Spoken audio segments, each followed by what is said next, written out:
की फारगी रिपोर्ट के मुताबिक मीपको डिवीजन ऑफिस मैसी के चेयरमैन के इंतखाब में चौधरी आदर्श जट बिला मुकाबला मुंतखब हो गए।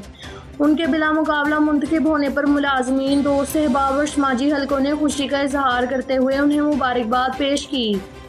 मुबारकबाद देने वालों का कहना था कि चौधरी आदर्श जट एक बासलाहियत, दयानतदार, अवाम दोस्त शख्सियत के मालिक हैं। उनका बिला मुकाबला इंतखाब उन पर साथियों के भरपूर एतमाद का इजहार है। उन्होंने उम्मीद जाहिर की कि नौ मुंतखब चेयरमैन अपनी जिम्मेदारियां अहसन अंदाज में निभाते हुए मुलाजमीन के मसाइल के हल और उदारे की बेहतरी के लिए मौसर किरदार अदा करेंगे। इस मौके पर चौधरी आदर्श जट ने तमाम साथियों का शुक्रिया अदा करते हुए कहा कि वो इनके एतमाद पर पूरा उतरने की हर मुमकिन कोशिश करेंगे और इदारे और मुलाजमीन के मफाद के लिए भरपूर अंदाज में काम करेंगे।